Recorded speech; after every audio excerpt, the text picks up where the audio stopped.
میریم به خاطر قتل نوار مکتب. برخی از شهروندان افغانستان شکایت دارند که تاجیکستان اتستات و دیپلم‌هایشان را دیگر اعتراف یا برابر ارزشی نمی کند.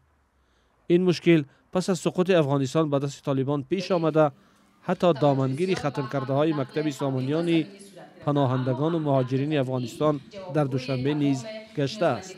اینا گفت که نه، ما برابر ارزشی به این خاطر نکردیم که 3 سال است که افغانستان سقوط کرده دست طالباست، ما همراهشان هم صحبت نیستیم، در تماس نیستیم، رابطه نداریم قطعشان. باز من گفتم جزایی را خب فرزندای ما ندینه.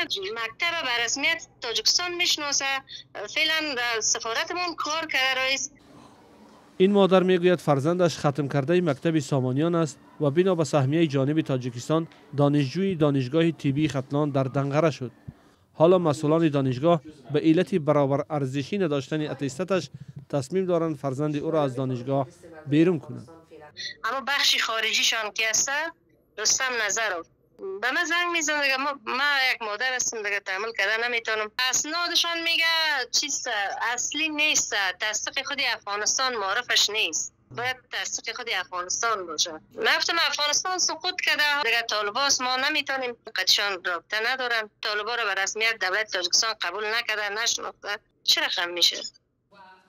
شناخت ارزش برابر حجت‌های تحصیل شهروندان خارجی در اختیار اگنتی وابسته به ریاست جمهوری تاجیکستان در امور نظارت در ساحه معارف و علم است. تا این رسمیات اجرا نشود، کس حق تحصیل در دانشگاه‌ها را پیدا نمی‌کند.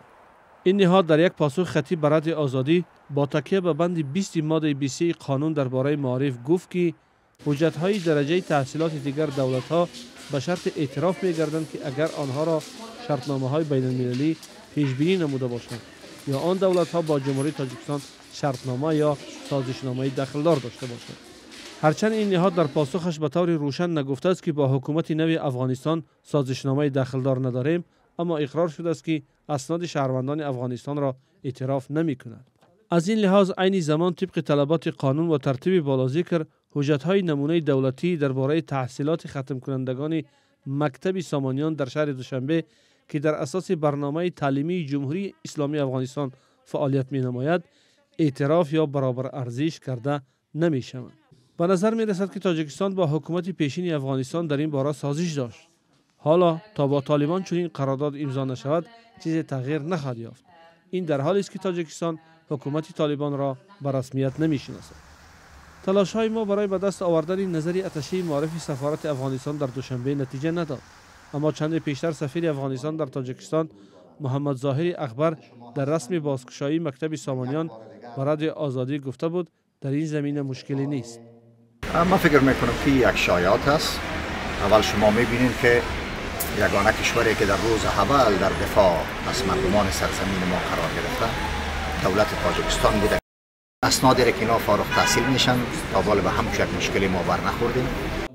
اما آنهایی که به این مشکل گرفتار شدند میگویند از آغاز سال اگنتی نظارت در ساحه معارف از اعتراف اسناد آنها خودداری میکند و احتمالاً منتظر امضا شدن قرارداد با طالبان است. حالا بنا به اطلاع دریافتی سفارت افغانستان در تاجیکستان به وزارت کارهای خارجی تاجیکستان نامه ارسال کرده خواستار شرح قضیه و حل مشکل شده است. تاجیکستان سال تحصیلی 2023-24 برای افغانستان 40 بورسیه تحصیلی اختصاص داده است. به دلیل نداشتن روابط، سفارت افغانستان این بورسیه ها را برای ختم کرده های مکتب سامانیان و افغانستانی های داده است که حالا در تاجیکستان است. وزارت معارف تاجیکستان برای سال تحصیلی 2024-2025 نیز 40 بورسیه تحصیلی دیگر در اختیار سفارت افغانستان گذاشته است. ولی منع شناخت رسمی اسناد افغانستانی ها این بورسیه ها را به حرف پوچ تبدیل می‌دهد.